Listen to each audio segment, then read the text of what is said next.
નમસ્કાર મિત્રો, આજે આપણે આ વિડીયોમાં ધોરણ 5 પર્યાવરણ આસપાસ સ્વ અધ્યયન પોથી પાઠ 17 દિવાલ ઓળંગી લીધી ની સમજૂતી મેળવીશું। પ્રશ્ન પહેલો, નીચેના પ્રશ્નોના જવાબ લખો। એમાં પહેલું, તમને કોઈ રમત રમવાનું કહે તો તમે કઈ રમત રમો, કેમ? તો અહીંયા મનપસંદ રમત લખવાની છે। તો મેં લખેલ છે કે હું કબડ્ડીની રમત રમવાનું પસંદ કરીશ કારણ કે તે મને ગમે છે। બીજો પ્રશ્ન, તમે કોઈ રમત રમો તે રમતમાં તમને કેવી મુશ્કેલી પડે? તો ઘણીવાર પૂરતા ખેલાડીઓ નથી મળતા અથવા રમવાના નિયમ ખબર ન હોય તો એ પણ મુશ્કેલી ઊભી થાય। બીજો પ્રશ્ન, શાળામાં છેલ્લા 5 વર્ષમાં મેળવેલ સિદ્ધિઓ। તો રમતનું નામ, રમત વ્યક્તિગત છે કે જૂથ રમત, વર્ષ, કયા સ્થાન સુધી પહોંચ્યા અને અન્ય વિગત। તો આમાં તમારી સ્કૂલનું લખવાનું છે। તો અહીં મેં લખેલ છે કે ખોખો રમત, જૂથ રમત 2018 અને તાલુકા કક્ષા સુધી પહોંચ્યા હતા।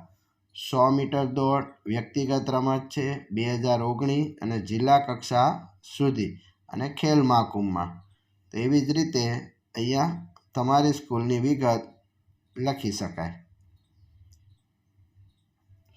પછી પ્રશ્ન ત્રીજો છે, તમે વિવિધ સ્પર્ધાત્મક પરીક્ષામાં પ્રવૃત્તિમાં ભાગ લીધો હોય તેની વિગત। તો એ પણ ઉપર મુજબ જ આવશે। રમતનું નામ, વ્યક્તિગત કે જૂથ, કયા વર્ષે અને ક્યાં સુધી પહોંચ્યા હતા।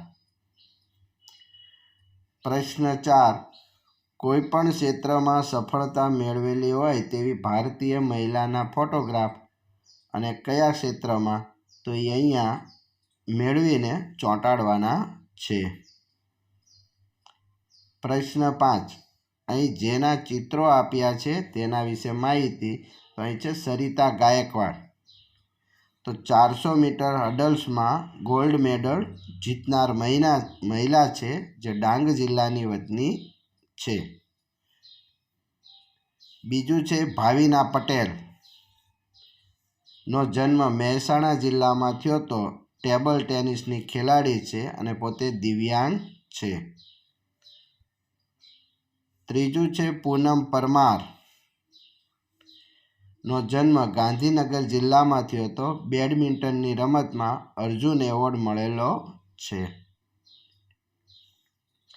પ્રશ્ન 6, નીચેની રમતો છોકરા છોકરીઓ કે બંને રમતા હોય તે મુજબના ખાનામાં ટીક કરો। તો અહીંયા રમત છે તો કોણ રમે? છોકરા રમતા હોય, છોકરીઓ એ રમતી નથી એટલે એના ખાનામાં નહીં આવે। તો આવી રીતે આ બધી રમત છે, તમને જે લાગે એ મુજબ એમાં ટીક કરી શકાય। અમુક રમતો છોકરા જ રમી શકે કે છોકરીઓ જ રમી શકે તેવી માન્યતા હોવી જોઈએ। શા માટે? તો એવી માન્યતા ન હોવી જોઈએ કારણ કે રમતો બધા માટે છે। આભાર મિત્રો।